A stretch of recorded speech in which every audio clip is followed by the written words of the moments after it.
You may want to not look at the video because it might get distracting. 7 finds her uncle. London's very own Agent 7 was petite in size, but scored 8 in manpower. Similar to horsepower measurements in cars, the agents were given a score to show their equivalent strength being compared in strength to a healthy grown man. Had he known this, he may have thought twice before pinching her bum. Agent 7's program would have most likely ignored the pinch, as the man's initial scan showed up as a non-threat, but Jackie, who was signed on at the time, was not prepared to let it go. Just like she was not prepared to let it go when Seamus Darcy did the same thing in secondary school. "You cannot punch a boy in the eye," scolded Sister Agnes.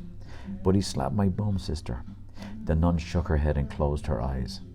"Jacqueline, as the Lord instructed us, we must turn the other cheek." Was he referring to bums when he said that, sister? "I'll have none of that lip from you, dearie." But Seamus left her alone after the incident.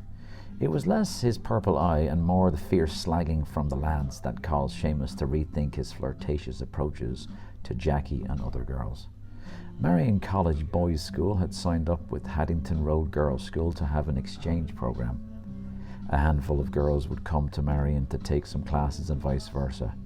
"Haddier 1, Marion 0, Lorraine O'Connell shouted at her when she came out of the Sister Agnes's office.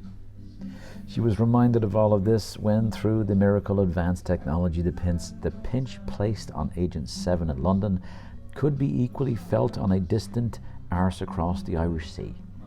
7 turned around under Jackie's direction to see the perpetrator smiling at her, right elbow on the bar, while his left pinching hand went to retrieve his pint. 7 had gone into the bar after patrolling outside a nearby stadium. A game between England and France had just let out, and since the stadium was now quiet, patrolling the nearby pub seemed wise. "Waiting for your boyfriend, are we?" said the middle-aged man. 7 looked at him and smiled. "And the fat man scores," Jackie said out loud to herself as she noticed his circle of friends beaming. "No, I am not." "Then what's a pretty girl like you doing on your own?" 7 paused and then said, "You remind me of my uncle."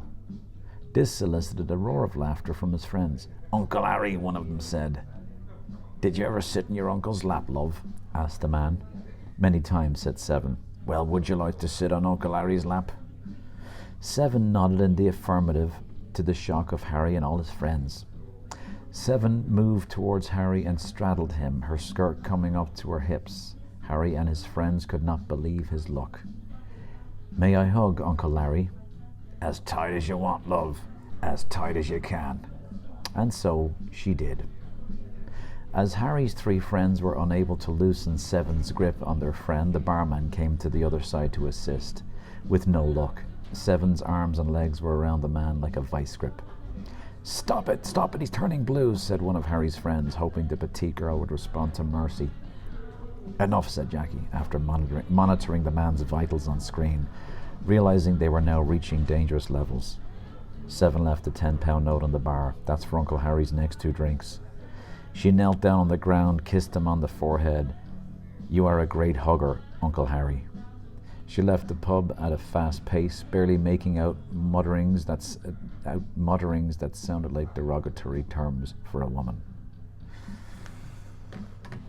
That's it. That's just a chapter I threw in there.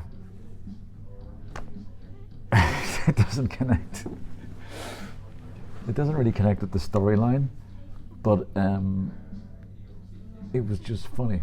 Just fun to write. That and the one of the wife beater, it's kind of a vengeance thing, you know what I mean? For all the wife beaters and all the men, it feels like a bit contrived to have thrown it in there. There's a term for it that I can't remember. But I'm not going to overthink it. It's a short, fun chapter. There you go.